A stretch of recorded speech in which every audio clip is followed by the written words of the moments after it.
आ गया science of stupid. जरूरी सूचना, आप देखने वाले हैं कुछ अनसाइंटिफिक लोगों के स्टूपिड स्टंट्स। उन्हें देखकर ना सीखें, और अगर सीखना है तो मुझे ध्यान से सुनें, और ऐसा आप ट्राई बिल्कुल ना करें। हेलो फ्रेंड्स, वैसे ना हमारा शो बड़ा ही यूनिक है। पूछिए क्यों? मैं बताता हूं। क्योंकि इस शो की यूएसपी है कुछ स्टूपिड्स जिन्होंने अपनी जान पे खेलकर बनाए कुछ वीडियोस, ताकि आप उनकी बेवकूफियों के पीछे के साइंस को अच्छे से समझ सके। वैसे नेट जियो रूट पे चलने वाली ये साइंस ऑफ स्टूपिड एक्सप्रेस एक बार फिर आ गई है आपकी गली, क्योंकि हम स्टूपिडिटी के पीछे के साइंस के फंडे को इतने अच्छे से क्लियर करते हैं कि जिद्दी से जिद्दी भी साइंस में इंटरेस्ट शो करते हैं। आपकी जिंदगी का अगला आधा घंटा भरा होगा कुछ फन्ने खाओं की बेवकूफियों से, तो कुछ फटीचरों की फुर्ती से, साथ ही सीखेंगे कुछ साइंटिफिक मेथड्स, और एक के बाद एक गलतियों का तमाचा खाकर आती है अकल। क्या है आखिर घूमती चीजों के पीछे का साइंस, और क्यों आता है घूमने से चक्कर, और कभी कभी कैसे हो जाती है हरकतें अनचक्कर। जिंदगी में क्यों आदमी गिरता है, औरत क्यों हवा में उड़ती है, बाइकर ने क्यों चाटी धूल, और क्यों बना मैडम का फूल। कभी होता है आग से सामना, और कभी पड़ता है अपना मुंह तोड़वाना। ये है साइंस ऑफ स्टूपिड।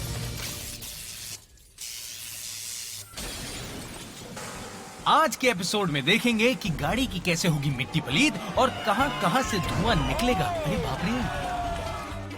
और ये निकली मैडम, ओ फिसल गई यार, ये मैडम ब्रूस ली नहीं, नकली है। पर हमेशा की तरह शुरुआत मैं करूंगा। आपको पता तो होगा ना कि साइकिल कैसे चलती है, सिंपल, पेडल मार के।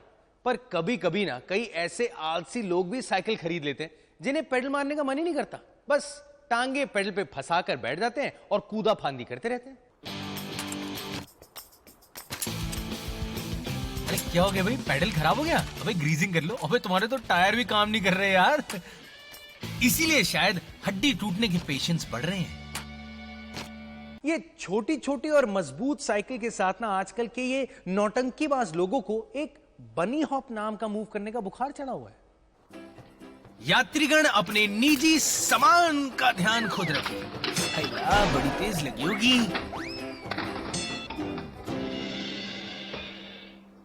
पर फिकर नॉट, अगर आपको सीखना है बनी हॉप, वो भी बिना हुए फ्लॉप, तो टेंशन नॉट, मैं हूं ना, इसका साइन समझ लो यार। बनी हॉप का मतलब है अपने बॉडी वेट की मदद से साइकिल को एक ऊंचाई तक उछालना। इसीलिए आपको टायर से जुड़े साइकिल के पिवट्स को भी कंट्रोल करना पड़ता है। अपने बॉडी वेट को पीछे के टायर वाले पिवट के ऊपर शिफ्ट करके आगे के टायर को जमीन से ऊपर उछालिए। फिर अपने शरीर को आगे ले जाते हुए साइकिल के पिछले हिस्से को पैरों से आगे ढकेलिए। अपनी सेंटर ऑफ ग्रेविटी को बीच में शिफ्ट करके आप परफेक्ट लैंडिंग कर सकते हैं। और एक इंपॉर्टेंट बात जो बहुत कंपलसरी है, जी हाँ, हेलमेट पहनना बिल्कुल ना भूलें। वैसे बाइक पर ना कई बंदे अपना चेहरा दिखाने के चक्कर में हेलमेट नहीं पहनते, पर इस मूव को बिना हेलमेट किया और कहीं लैंडिंग हुई फुस, तो समझ लीजिए कि आपके सर पर ना एक गोल आकार का कुछ बन जाएगा, और फिर मुझे मत कहना कि मैंने नहीं बताया। एक भाई तो होनहार है, वाह वाह, लेकिन दूसरे भाई का शायद टाइम बेकार है। भैया बड़े भाई ने तो ट्रैम्पोलिन का सही इस्तेमाल किया और अपने पैरों पर परफेक्ट लैंडिंग की, और बन गया वीडियो का हीरो। वूहू! तेरा तेरा तेरा सुरूर, तेरे मुंह का कसूर। क्या हो रहा है यार, ये लोग कर क्या रहे? लो भाई साहब, लो आप भी गिरो। अरे यार धूल चाटने की पड़ी है लोगों को आज, ये बेमतलब गिरने का फंडा नहीं समझ आ रहा मुझे लोगों का यार। वैसे ऐसे ही मौकों के लिए हेलमेट पहनने को बोला जाता है, हाँ, लेकिन हेलमेट पहनोगे कहाँ। और आज कॉन्फिडेंट कपूर का बनी हॉप का फाइनल एग्जाम है। ये लो, इनको मिला नील बड़ा सन्नाटा। लो भाई हेलमेट संभाल ले अपनी, और इसको भी मिला टाटा। और घर पे आज मम्मी से मिलेगा चाटा। बेटे घर निकल ले तू। लीजिए, इन्हें पहले पार्ट में मिलते हैं फुल मार्क्स और दूसरे में अंडे के साथ डंडा। ओहो भाई साहब, गड़बड़ हो गई। पर जोशीला इतना भावों में बह गया कि अपने बॉडी वेट को आगे नहीं कर पाया और पिछला टायर अपने साथ आगे नहीं ले जा सका, और मिला इसका अंडा। और हाँ, एक और साइंटिफिक फैक्ट जो आपके बहुत काम आएगा और आपके लिए बहुत जरूरी है, उसे जरा ध्यान से देखिए और सुनिए। जितनी ऊंचाई से कूदेंगे डैमेज उतना ही बड़ा हो सकता है। इसका पिछले पहिए का पिवट सही एंगल पर था, ऊपर से गया और मन में लड्डू फूटा, लेकिन सही लैंडिंग का सपना टूटा। इतनी ऊंचाई से गिरने की वजह से सिर्फ एक पहिए के लिए इम्पैक्ट फोर्स कुछ ज्यादा था। हाइट बढ़ाने से आपकी इम्पैक्ट एनर्जी भी डबल हो जाएगी, और अगर स्टाइल मारने के लिए घूम गए तो समझो स्टाइल वही निकल जाएगा।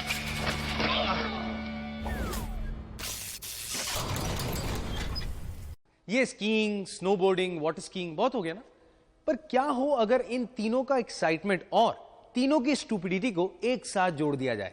हमने जोड़ा और हमें क्या मिला? Slush cup. सुनने में थोड़ा टेढ़ा है पर देखने में मेरा है, I mean, मेरा फेवरेट है। इस गेम में स्कीयर्स और स्नोबोर्डर्स बर्फीली ढलान से नीचे आते हुए इतना मोमेंटम बना लेते हैं कि इस स्लशी वाटर पर भी फ्लोट करते हुए आगे बढ़ जाते हैं। पर आपके लिए ना एक अच्छी खबर भी है कि हमारे कुछ स्टूपिड्स भी इसमें पार्टिसिपेट करते हैं। लेकिन अगर आपको भी ऐसे इवेंट में अपनी एंट्री करवानी है और बिना बेइज्जती करवाए कुछ जीत के आना है, तो इसके पीछे की साइंस तो जाननी पड़ेगी ना। पानी का फोर्स स्कीज को ऊपर की तरफ ढकेलता है, इसीलिए वो डूबते नहीं हैं। इसी को कहते हैं हाइड्रोडायनामिक प्लानिंग। अगर पानी के कांटेक्ट का सरफेस एरिया डबल होगा तो अपवर्ड्स फोर्स भी डबल ही लगेगा। वेलोसिटी डबल करने पर हाइड्रोडायनामिक फोर्स 4 गुना बढ़ जाएगा। अगर अच्छी स्पीड और इनफ कांटेक्ट एरिया होगा तो आप वाटर सरफेस को आसानी से पार कर लेंगे, लेकिन बिना इन जरूरी इंग्रेडिएंट्स के दाल नहीं गलेगी। इट्स वेरी सिंपल यार, बस स्पीड अच्छी रखिए, फिर देखना आप भी स्लश कप के कूल सर्फर बन जाएंगे। लीजिए, ये तो बन गया, लेकिन बहुत से ऐसे हैं जो बिल्कुल नहीं बन पाए और हमें सिखा गए कहां नहीं डूब मरना चाहिए। लो जी, अरे वाह, आप भी कोशिश करें। लो, गिरे सर के बल। हाँ, वेरी गुड, कोशिश अच्छी थी, लेकिन कहीं ना कहीं तो डूबोगे। ओ, उल्टी लैंडिंग से बॉस लड़की इंप्रेस नहीं होने वाली, सर फूटने वाला है। अरे स्कीइंग कर रहे हो, पार्टी में जा रहे हो इतनी लंबी ड्रेस पहन के, स्टाइल मारने वाले खोते थे पुत्र, सीधा गया इनटू द वाटर। अरे वाह, स्कोर भी बढ़ रहे हैं यार, ये जजेस बड़े खुश लग रहे हैं। हो हाय यार, ऑर्गेनाइजर्स इतना लंबा पूल बनाते क्यों हैं? पर अगले रैबिट हुड पांडे ने परफेक्ट लैंडिंग करने की कमिटमेंट की है। ओह पांडे जी, आपकी नाक तो परफेक्ट बची है ना, पर बेइज्जती तो हो गई ना पांडे जी। स्पीड का साइड इफेक्ट भी है, बैलेंस बिगड़ा तो उतने ही इम्पैक्ट से पप्पी भी लेनी पड़ेगी, वो भी बर्फीले पानी की। तो अभी देखे हमने स्पीड के इफेक्ट्स और साइड इफेक्ट्स, पर हाइड्रोडायनामिक प्लानिंग के लिए पानी के कांटेक्ट में लार्ज सरफेस एरिया भी होना चाहिए ताकि लैंडिंग हो स्मूथ स्वीट मक्खन की तरह। एक बोर्ड और पानी के बीच फ्लैट एंगल रखिए और पार कर लीजिए ये पानी का जाल। लेकिन मैडम, इतने जोश में आने से कुछ नहीं होगा। 90 डिग्री का ये एंगल आपको कहीं नहीं पहुंचा सकता। हाँ, पानी में जरूर डुबा सकता है। अरे यार, इसे शायद समझ नहीं आया। अरे सरफेस एरिया बोर्ड का या स्की का टच करना है, अपने शरीर का नहीं, समझा करो।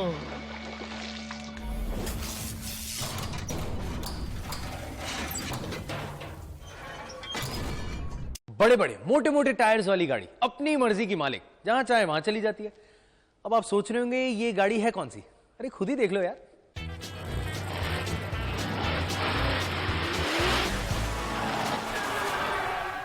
Monster trucks.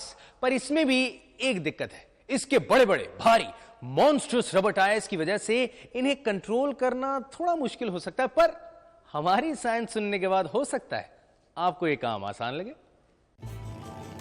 बड़े टायर्स ही इन मॉन्स्टर ट्रक्स को लंबा कर देते हैं। अगर इनका व्हील बेस होगा कम चौड़ा तो सेंटर ऑफ ग्रेविटी खिसक जाएगी ऊपर और मामला हो जाएगा अनस्टेबल। ट्रक की हाइट डबल कर देंगे तो आधे ग्रेविटेशनल फोर्स से ट्रक नीचे गिर जाएगा। वैसे ये सेंटर ऑफ ग्रेविटी का फंडा क्या है?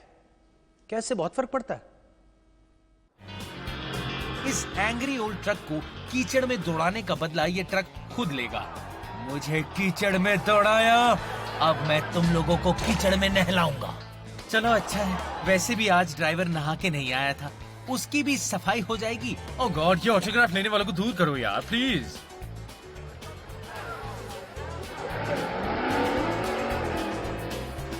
ओए होए, ये छोटा मॉन्स्टर बड़ा एक्टिव है, पर आराम से मेरे दोस्त, ऊंचाई ज्यादा है मतलब जल्दी पलटी मार सकते हो।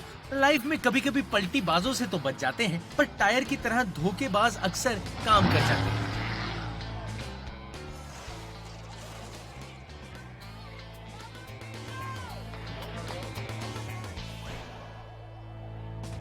अगर आपको इन ट्रक्स के साथ बैकफ्लिप करना है तो इनकी स्पीड और बढ़ानी होगी। जी हां, बैकफ्लिप, ट्रक्स का बैकफ्लिप।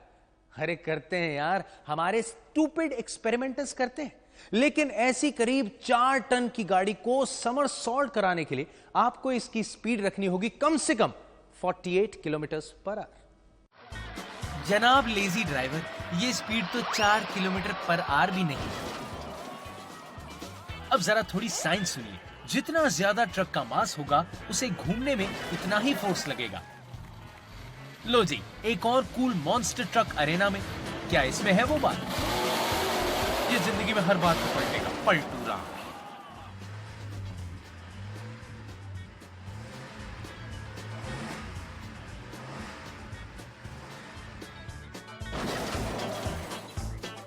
ओए, ये मॉन्स्टर ट्रक देखने में तो बड़ा खूंखार लग रहा है। ओए, देखने में और करने में फर्क होवे भाया। यो हाथी के दांत लगा क्या है, इसके बस की कुछ ना है। पर कभी कभी सरप्राइजेस भी देखने को मिलते हैं, वो भी एक के साथ एक फ्री।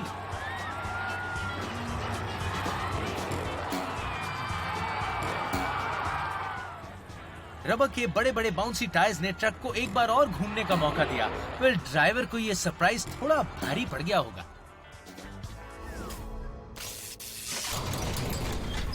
पता है, बचपन में जब मुझसे बड़ा बंदा मुझसे लड़ने आता था ना, मैं उसे ऐसी जगह अटैक करता था कि फिर तो वो समझ गए ना। खैर चलिए, बचपन की बात छोड़िए। बड़े होने के बाद भी थोड़ी बहुत किक्स मार लेता हूं मैं। सेल्फ डिफेंस बहुत जरूरी है। पर कभी कभी किक्स ऐसा असर करती हैं जो बड़ा ही दर्दनाक होता है यार। जैसे इस एक्सपर्ट बच्चे की राउंड हाउस किकिंग की प्रैक्टिस देखिए। 2 असिस्टेंट रखे हैं, लगता है ब्लैक बेल्ट है भाई अपना। भैया ब्लैक बेल्ट हो या येलो बेल्ट, लेकिन कंट्रोल तो करना चाहिए ना। असिस्टेंट का हाल बुरा कर दिया यार। सबसे जरूरी है बैलेंस, और बैलेंस रहने के लिए किकर की बॉडी के सभी फोर्स अलाइन होने चाहिए। हमारे इस किराए के ट्रेनर का स्टांस देखिए। फोर्स यूज करके ये पैर को एक्सेलरेट करता है और दुश्मन पर वार करता है, पर बढ़ा हुआ मोमेंटम इसे अनबैलेंस कर सकता है। इसीलिए किक मारते हुए इसने अपने हाथों को दूसरे डायरेक्शन में स्विंग किया, ताकि किक के मोमेंटम को काउंटर बैलेंस कर सके, और फिर ये अपने वेट का डाउन फोर्स अपने सपोर्ट लेग पर भेजता है। इसीलिए पैर जमीन पर मजबूती से टिकाना पड़ता है। आपको एक बात बता दूं, एक राउंड हाउस किक करीब 3000 पाउंड यानी 1400 किलो का फोर्स पैदा कर सकती है। वैसे इतना दम हर एरे गैरे की किक में तो नहीं होता, पर कुछ हैरो गैरो की हरकतों में बड़ा दम होता है। इस ब्रूस ली की नकली फैन ने पीछे झुककर ऊंची किक मारने की कोशिश की, पर सेंटर ऑफ ग्रेविटी भी साथ में खिसक गई और नकली फैन भी।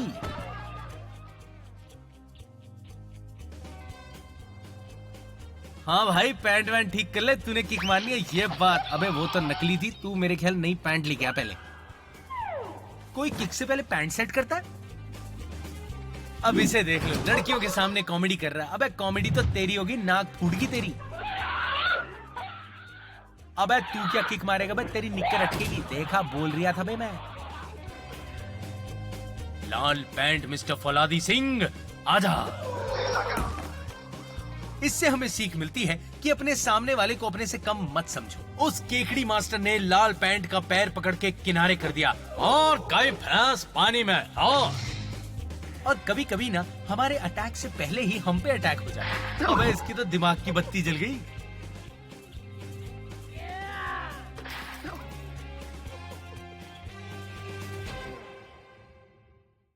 बात सिंपल है, अगर आपने बैलेंस बना लिया तो समझिए किक भी बढ़िया लग जाएगी।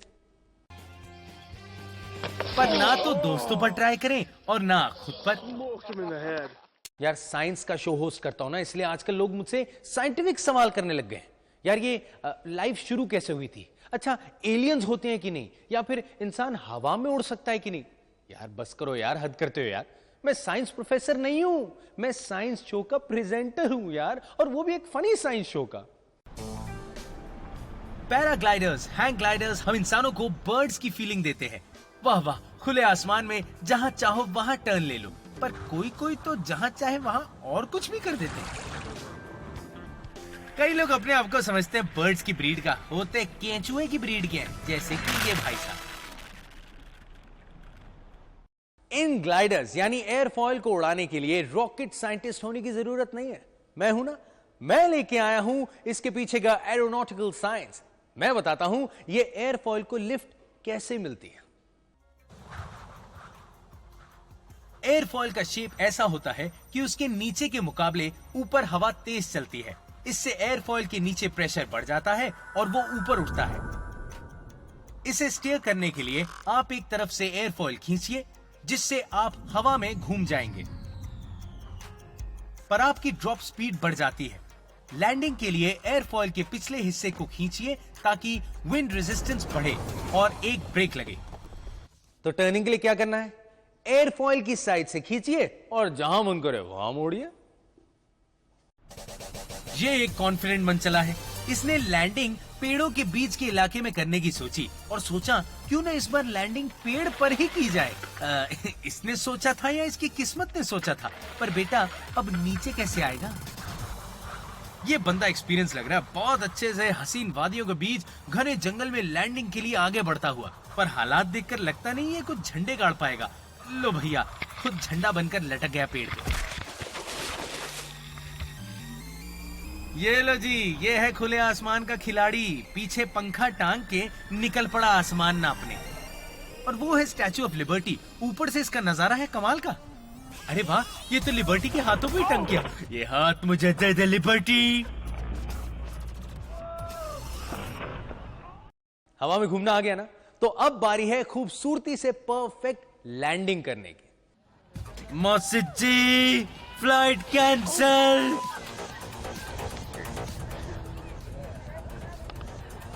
मेरे मौसी के भांजे ने इतनी नीचे आकर टर्न लिया कि उसके गिरने की स्पीड बढ़ गई थी, और जब तक भांजे साहब संभल पाते तब तक ट्रेन प्लेटफॉर्म से छूट चुकी थी और इनकी नैया पार लग चुकी।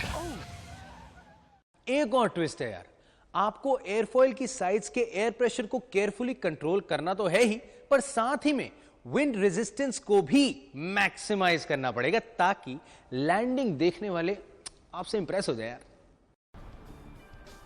इस मस्तीले हवा के झोंके को देख लीजिए, खुले सांप माहौल का पूरा फायदा उठा रहा है भाई। लगता है हवा के झोंके को शायद मेरी नजर लग गई यार। मेरे भाई, मैं तो तेरी तारीफ कर रहा था, पर असली गलती वैन की है। तू टेंशन ना ले, तू बिल्कुल ठीक जा रहा था।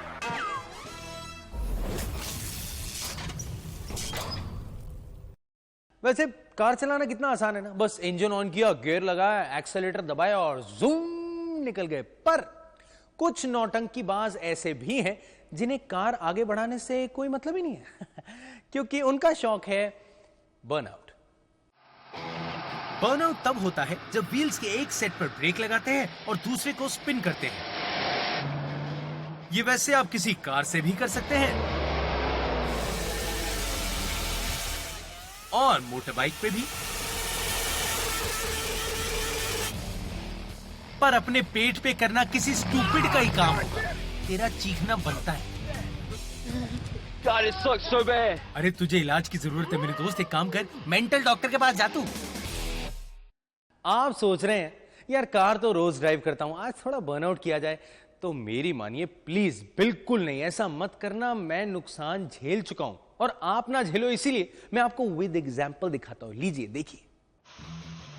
सही से बर्नआउट करने के लिए चलने वाले व्हील्स का ड्राइविंग फोर्स रुके हुए व्हील्स के फ्रिक्शन से ज्यादा नहीं होना चाहिए। अगर चलने वाले व्हील्स का फोर्स टायर्स और रोड के बीच के फ्रिक्शन से ज्यादा होगा तो उन्हें ट्रैक्शन नहीं मिलेगा और वो घूम जाएंगे। और हमें क्या मिलेगा? नए टायर लाने का ऑर्डर, और क्या।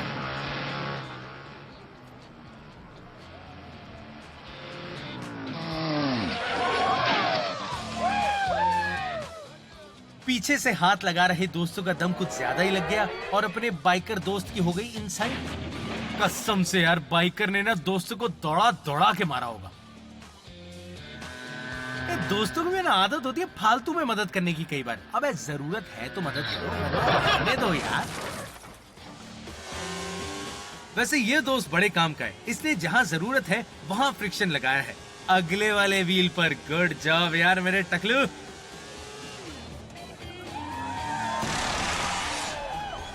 लगता है बाइक को खुद पर अत्याचार पसंद नहीं आया। बाप रे बाप, एक ही एपिसोड में इतनी साइंस, इतने स्टूपिड, इतने लॉज, इतनी ग्रेविटी, मोमेंटम, वेलोसिटी, एक्सेलरेशन। बस यार बस, रुक जाओ। एक ही दिन में सब सीखना चाहते हो, कमाल करते हो यार। अगले एपिसोड के लिए भी तो थोड़ा कुछ रखो ना। तो साइंस के साथ फुल टू स्टूपिड धमाल के साथ मिलूंगा अगले एपिसोड में। तब तक keep learning, keep smiling with science of stupid.